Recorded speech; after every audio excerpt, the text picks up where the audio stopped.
keep it going. Please welcome your next act. Your next act this afternoon. Please welcome Shannon.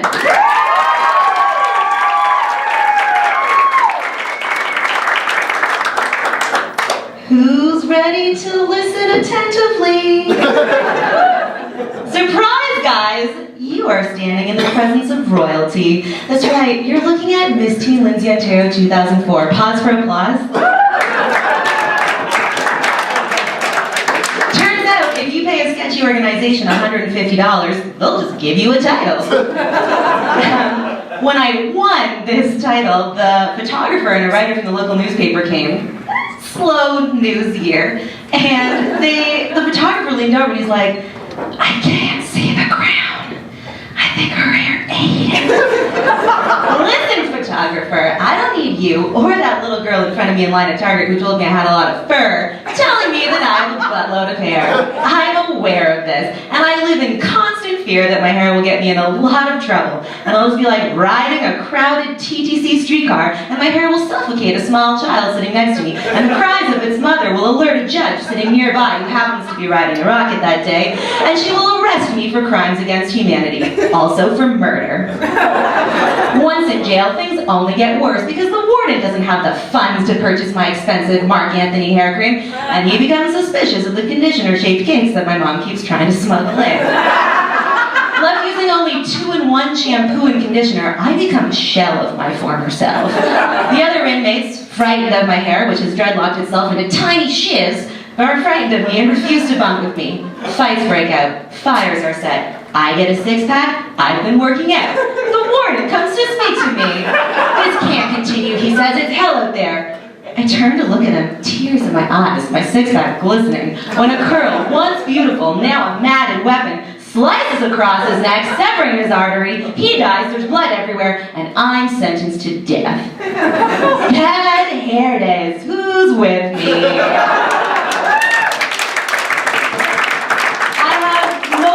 To deal with my awkward hair at this time, but I did go through an awkward phase. And by awkward phase, I mean having a mushroom cut and being the president and founder of the Unicorn Club. Now, when I was growing up, I didn't know that I wasn't cool, regardless of the Unicorn Club fact, because I hung around all of the popular girls, and I thought that freak on a leash was like a cool nickname, because the first letter of each word spelled it fool, and a foal is a baby horse, and baby horses are adorable. So I'm 13 and my dad's finally stopped cutting my hair. I've learned to keep my unicorn costume to myself, not knowing it's going to show up 15 years later and make it look like I have a horse obsession, which I didn't yet. The year is 1999, and I'm a Girl Scout with the popular girls. And while other Girl Scout troops were doing things like building fires or selling cookies, we were going on tours of Subway sandwiches. Because when you're in a wilderness emergency, the first thing you want to do is make a party sub. So we finally convinced them to let us go on a real nature trip. And by that, I mean we're going to Jungle Cat World.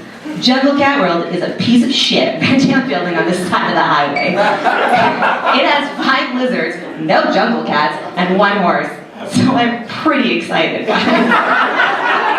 So we're there and we have an adequate time. And the next morning we're all packing shit up. And there on the floor is a pair of unicorn underpants. And everyone thinks they're mine, which they are. I'm super embarrassed and all the girls are yelling at me, and I managed somehow to convince them that another Girl Scout from another troop snuck in, watched us sleep, took off her underpants, and she probably had sex with that horse because I sure didn't. The moral of the story is that I never wore underwear again. Speaking of not wearing underwear, who wants to hear about the first time I had sex? Everybody does! So I'm 20 because that's a cool age to lose your virginity. And I've just done it with my dream crush. Sure, 2 days before that he told me he just wanted to be friends, but I had self-worth issues in a vagina, so I made that shit happen. Important message, guys. Ladies, you can do anything you put your mind and body to. So we just banged, and there's a knock on the door, and I open it up, and it's 2 Jehovah's Witnesses standing there, ready to save my soul. But they were too late for my hymen, am I right? And at this moment, my crush decides it's appropriate to come out topless and be like, oh, well that was productive. To which I go, yeah, reproductive. At which point I mentally high-five myself and lose both my first-time sex partner and my entrance to heaven.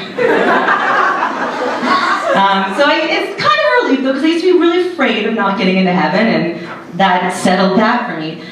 So now my greatest fear is drowning in pussy. It sounds like a terrible way to die, so be careful out there tonight, guys. Thank you.